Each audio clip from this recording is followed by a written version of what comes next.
I had a taste of that, but it wasn't the same being I had very supportive parents. I had a very supportive home, very educated. And so I still was not experiencing that. I got into my first role as a principal, and I was serving students where I was going in and making sure students had dinner at night.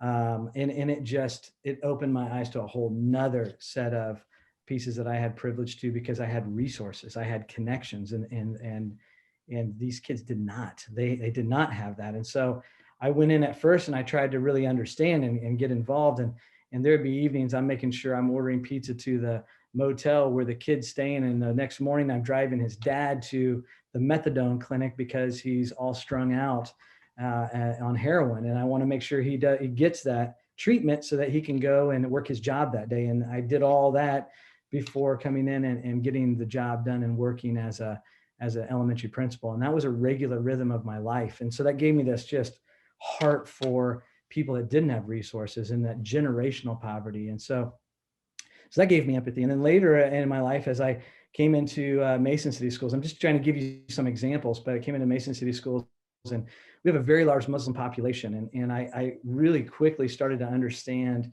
a different story. I practice a different religion, so I wanted to understand that. And what does it mean? And what does it mean when you're going through fasting for this time? And what does it mean to bring families together and feast in the evening and break fast together and have iftar and all the things that. And so I was invited into homes. My family was invited into homes, and we have celebrated with our brothers and sisters out there in our community, and just learning that their perspective, especially as we went through 9/11 and different things that have happened in our world. What does that feel like to be a student in our school? What does it feel like to be a Muslim with a head covering in our school? And so that gave me empathy for the experience. And that came through relationships. And so I believe that is why I love the potential of what could happen in the Poudre School District, is because it's another opportunity to serve and to understand and have empathy. And those are just some of the examples, but all of those examples pointed to the privilege of being a white man with resources, with an education, and the list goes on. And so understanding that also not only gives me empathy, but it gives me responsibility to make sure that voices are heard, that strategies are in place, that make sure that representation is at the table, whether you're talking about the hiring process. For example, we have changed our hiring process and made sure that that's more in alignment with inclusive excellence. We've looked at our policy to make sure it's more in line with inclusive excellence. So it doesn't just give me empathy, but it gives me the deep responsibility that you must have as a leader, whether you're a white guy like me and leading a district, but making sure that there's representation and voices are heard through that process. That was kind of a long answer for that, but I'll go. I think the first one was a bit about social justice, I believe. And I'll put it up there again. And rambled on too far there. So let me. No, that was good. And we had a question in the chat about this issue as well. So this is you're actually answering 4 questions here. So this all right. The question in the chat was very similar to this. Please give examples of addressing diversity. Yeah. So again, going back to this first one, how do we address it in Ohio compared to Northern Colorado? Well, first and foremost, I want to recognize that every community is different. I don't want to pretend that Southwest Ohio, which is a very conservative community, is the same as Northern Colorado. That there's going to be differences in communities, and I recognize there are differences in communities right across the road here.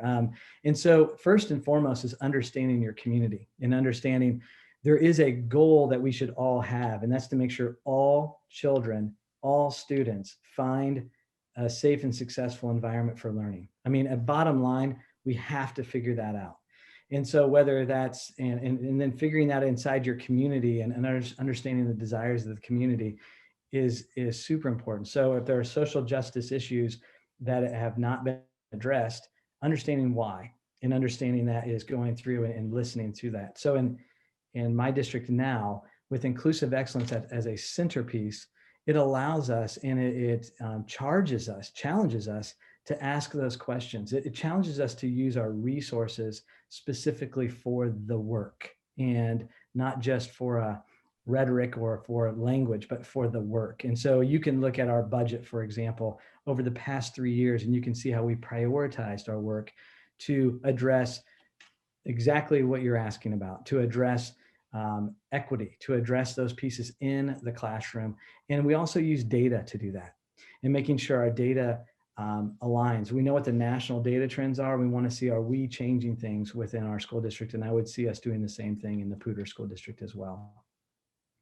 And I believe there was a third question or a fourth. And I No, want it was the third. I'll put that up. And thank you for your patience with this, Jonathan. And these are great questions. And this is the heart of the work that I think all of us yep.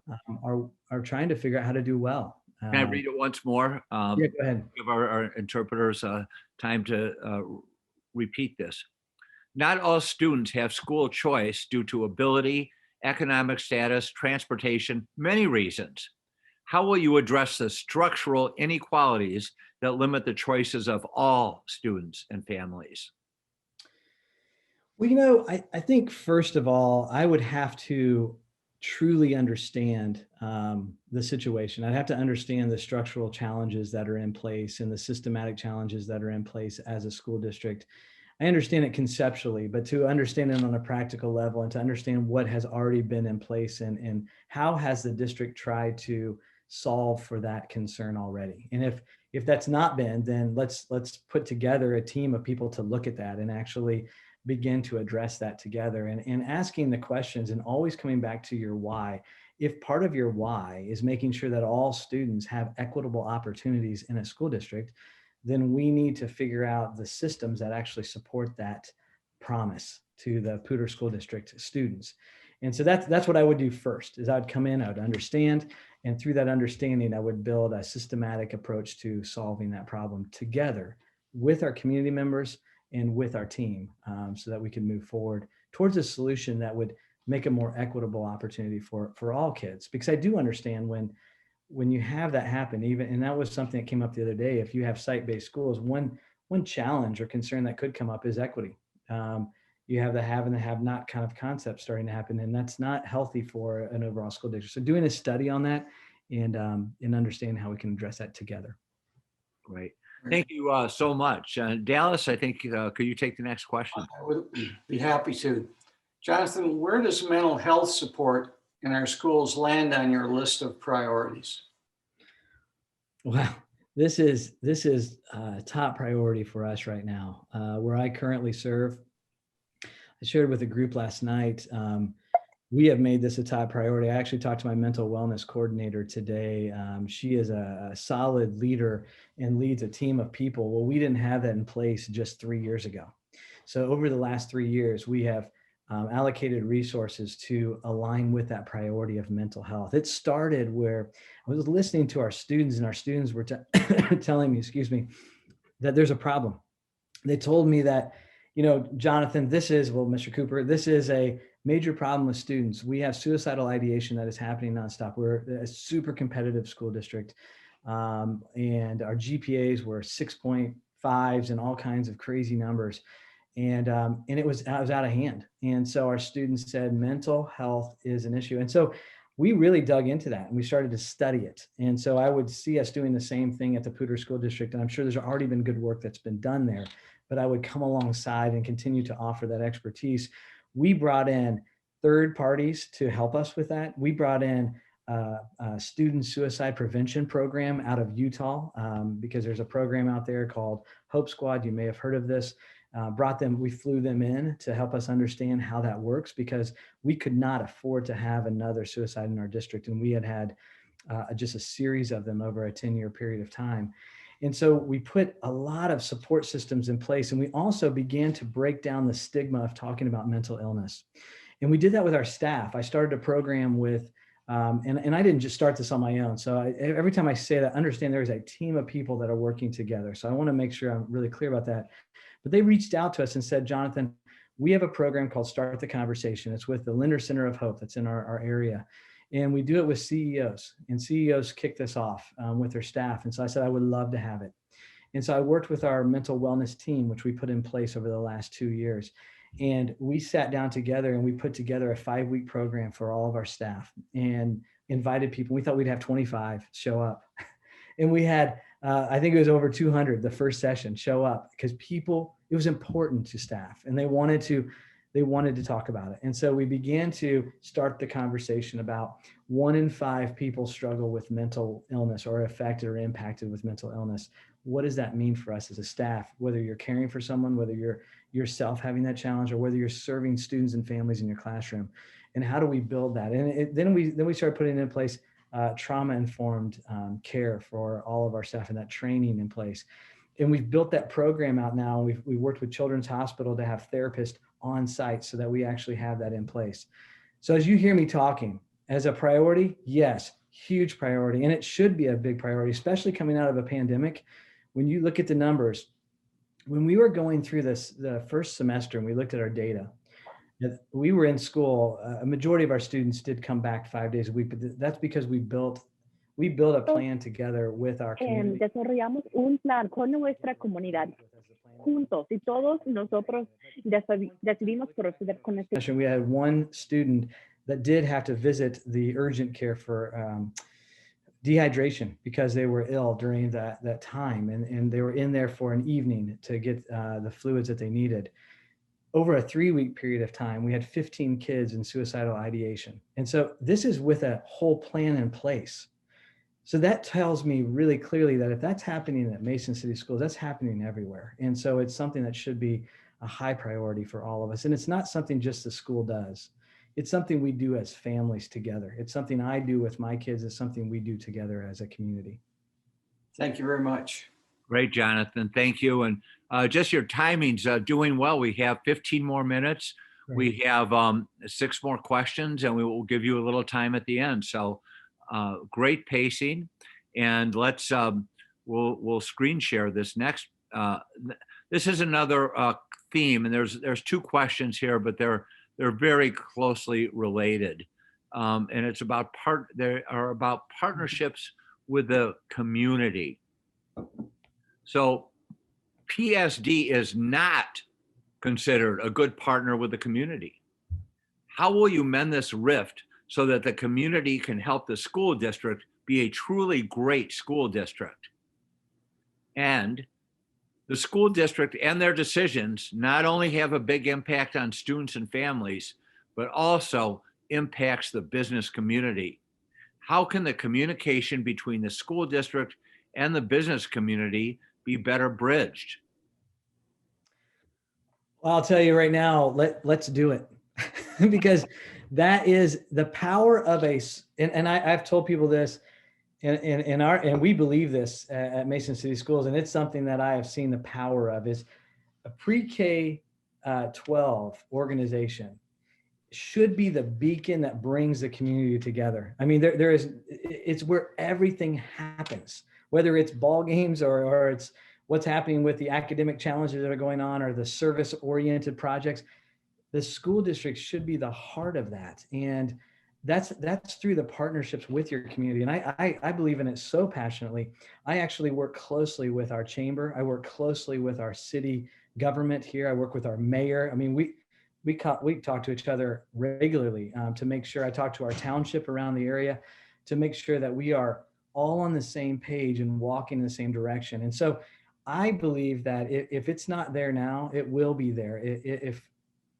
If we're the right fit together through this process, we will do that. And you will see a dramatic change in terms of the partnership that happens there. I promise that, because it is something that community building, that community leadership is so important, because the resources, when you bring things together, begin to have exponential impacts on not just the community and the pride that the community takes, but also in what we can offer our students. And so how would I do that?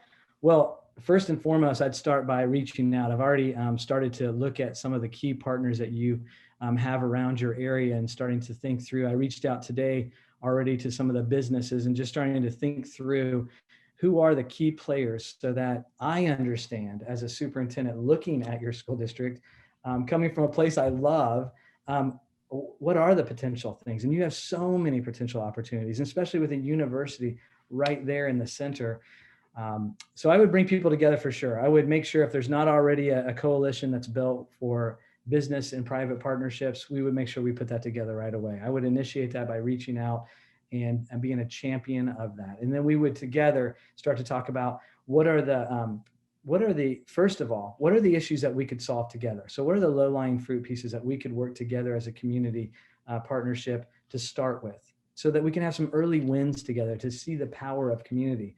Then what we would do is work together on that longer term shared vision. What if we looked out to 2030? What are the possibilities? How do we become not just a beacon for our community? How do we become a beacon for our nation? How do other school districts around and chambers and business leaders, how do they begin looking at this as a place they want to be a part of? One of the pieces that I can give you a specific example with our city, the way that we've worked things out is we actually bring in, if you look us up in Mason City Schools, this whole area, Mason City, we come together and we actually usher in big corporations as to find their global headquarters here. And we work as a school district with them. We'll bring them through our school, we'll share our vision with them, and we'll share the possibilities. And then we bring in, and then we build partnerships where our kids can be out there doing experiential learning opportunities with those businesses. So they see themselves as part of the vision and part of where we're going. So yeah, that's a big piece of what we do. And I could give you lots of examples, but I also know the pacing, we have just a little bit of time, but I can talk more about that, and feel free to reach out and I can share even more detail. We would do that. Great. Thank you, Jonathan. Go ahead, Dallas. Jonathan, how do you plan to support students interested in military, trades, and direct to work coming from a district that is so heavily college-based? That's, whoever asked that question, that's a great question. And I'll tell you what, it's interesting when I sit around the table, because our business advisory committee, I sit around and we talk about this all the time, the need for building a pipeline to the trades and a pipeline to two-year schools and a pipeline to whatever kids might be interested in, because in our district, the drive is always to the four-year university. And so we have had, that has been a huge challenge here. And so the way that we've been addressing it, and I think if you already have pipelines built in your district, you're already ahead on this, but the way that we're trying to do that is really show them experiences or give them experiences with the different professions so they can see what that actually looks like, feels like, and see that experience earlier on. I mean, our dream here, and I would hope the dream there would be kids get those experiences before they leave high school so they have an idea of what they want to be a part of.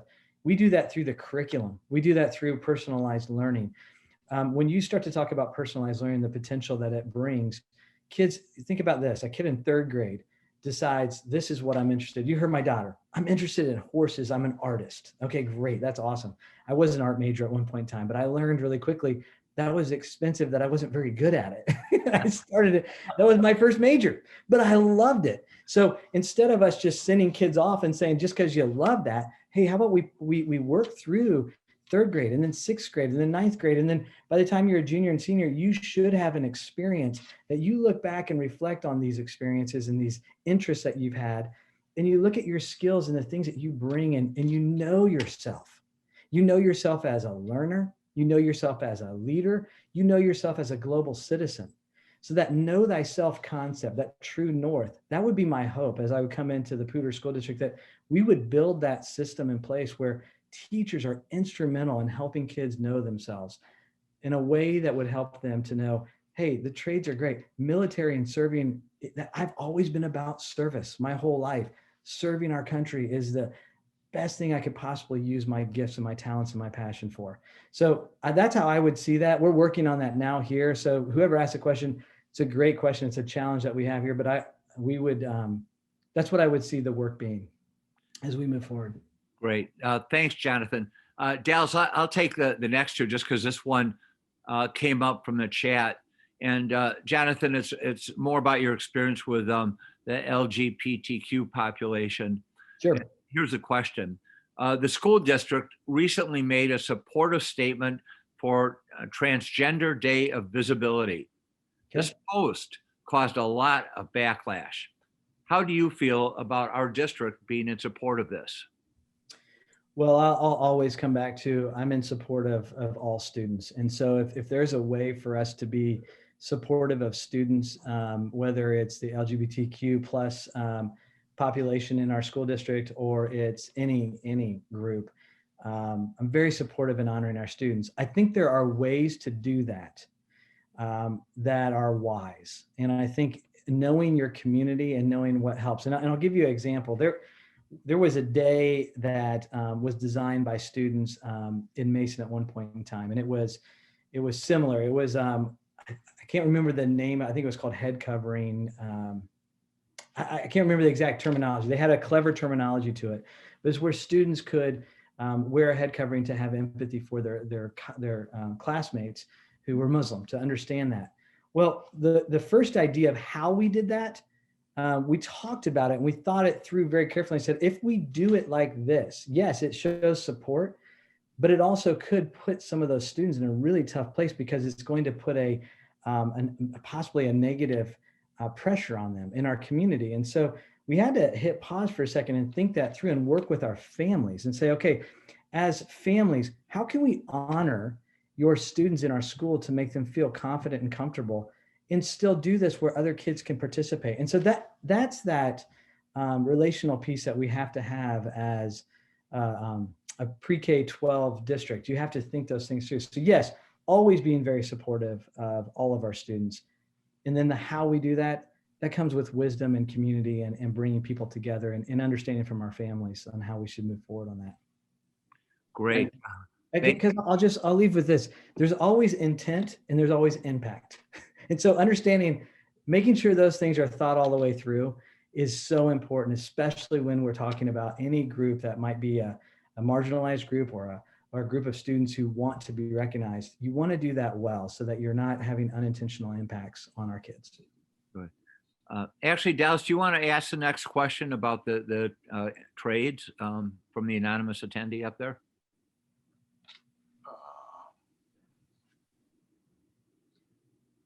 I thought we just asked that, didn't we? No. No, we. I'll come back to that. Let me do a screen share here, Jonathan, on this one. Sure, go ahead. And then there we go. What notable challenges have you surmounted in your 3 years as superintendent of the Mason District?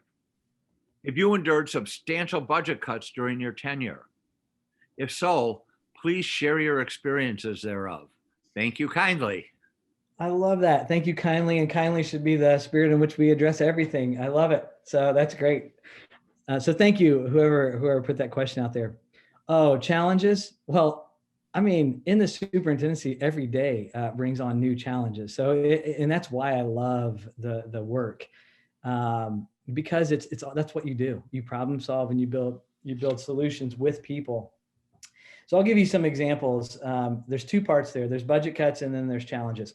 We had a huge, and I'm going to try to combine those together a little bit because of our time. But one of the challenges we had as a community, again, I shared with you a little bit about our community. We have a wonderful community. We are one of the things we needed to do was to pass a levy. And in Ohio, you pass a levy in order to operate. So it's your operating levy, and that goes into your operating dollars. Well, we also have a community that has a large group of friends and citizens who are anti-taxes and anti-levies. And so they're always working against that concept. So you want to honor your teachers, you want to keep quality in your district, but you need to raise taxes to do that. At least that's the work that we do in Ohio. And in 2010, the district and many districts had to make several cuts, and because they didn't pass levies. And so we were coming up in my first year to our first levy opportunity. It's actually going into my second year, I apologize, my second year. And we had to raise money for our 5-year budget. So I had to negotiate with the teachers. We didn't have enough money to negotiate a 3-year contract. This is my first year as superintendent. We had enough to negotiate a 2-year contract, so we did that. And then I knew I had to go out and do the levy campaign. And so I went out with all of our team and the most amazing, I built a whole parent network in the parent network, and they gave me all kinds of great ideas of how to do this. And we went out and we went from the whole year. I mean, every night I was out in multiple homes trying to help. And the challenge was this: we had to change the minds of people in our community and their hearts to understand that, because there are more in your district as well, I'm sure there are more taxpayers that don't have kids in your school district than have kids in your school district. So you're trying to, the challenge, the surmountable challenge, you're trying to help them understand, why would it be important for them to raise their taxes so that they keep the quality of schools at a certain level, so that it has a positive impact on our whole community. And so over those months and grueling evenings of being out there and really sharing the story, we were able, for the first time in 15 years, pass an operating levy that has made us secure in a promise of at least 5 years, if not 7 to 8 years, that we don't have to go back to our community to ask for any kind of raise in taxes. And we passed that levy by 70%. It was a historic high passage in our community. It's never been that high before. And that happened through a network of community leaders. And we built that network out, and we shared our story over and over. And we had to take very complex concepts and break them down into very simple, practical ways to help everyone understand. Not because we don't have a very intelligent community, we have a very intelligent community, but we had a force working against us the whole time and just coming at us at every angle. And so we had to keep our integrity. One of the things I said from the very beginning is, we're not going to go out and fight them with a lack of integrity. We're going to be true to our values. And at the end of this, we're going to have a community that comes together. It's going to bring our community together. So that is a really difficult challenge. In the budget cuts that we faced, we were looking at cutting transportation, which would have laid off all of our bus drivers. We were looking at cutting teachers, raising class sizes, cutting all of the sports would be a full pay-to-play sports, so a significant impact on all of our families. We were going to cut services to our ESL, to our reading program. So we were facing huge budget cuts. So it was keeping a positive message, sharing a reality, and bringing people along. I know that was a little bit long, but that's a great question, and it's a real one that we have worked through in my second year, and we're very blessed. And we passed that 70%. Just days before closing school. So we were heading into a pandemic, and the community was just believed in what we were doing. Good. Well, thank you so much. And Dallas reminded me that we did ask the question earlier about coming in from the district that was so heavy college based. And we lost our internet connection here just for a moment. So I'm sorry that I actually missed that answer. I was, as you see, changing venue. But Jonathan, we have really just a minute left, and we want to give you time to wrap up your comments. Just have a minute for closing comments. And Sure. Dallas, thank you. Our interpreters, thank you. But Jonathan, this is all yours for the final minute. Well, I want to thank our interpreters as well. I hope that my pacing was reasonable, and hopefully that was able to be communicated clearly to everyone. I'll just end with this. As you go through this process, it's so important, and I wish you the very best. And if the Cooper family is the right fit, and Jonathan, myself, is the right person to come in there and serve, I'm just thrilled for the opportunity and honored to be a part of the process. And if not, I just wish you the best. You deserve the best, and you should always go for that for your school district and for our students. And just hear, if you hear any themes tonight, just hear that relationships are so important to me. It's a people-first organization. And so that is always front and center. So whether we're working through something exciting like an innovation and partnerships with our community, or we're working through the work of diversity, equity, and just working through some of those components, it's all about people and bringing people together and building community and relationships. So I hope you heard that tonight. And thank you again for spending your Friday evening with me tonight. And thanks so much, Christoph, for inviting me to be a part of the process. It's been an honor. Jonathan, thank you very much for sharing your evening with us as well. We really look forward to hosting you here in Fort Collins starting Monday night. I think I actually get to share dinner with you with Naomi Johnson. So we look forward to that, and to the day on Tuesday. And for the community that's online with us, please hang out. The people were asking. So the next candidate Heather Sanchez will join us at 7:30. So please stay and enjoy seeing all three of our great candidates. Jonathan, thank you very, very much. Thanks, everyone. Have a great weekend. Thanks, Jonathan. And also remember to fill out your surveys and get us feedback. We will see it as a board. So. Right. I just put that in the chat box, Christoph, we're thinking alike. So, and I will put all three candidates in as well in just a moment. But there's Jonathan's in there, and we'll take about 10 minutes till we start again at 8:30. And again, Valentina and Allie, you've been extraordinary. So thank you.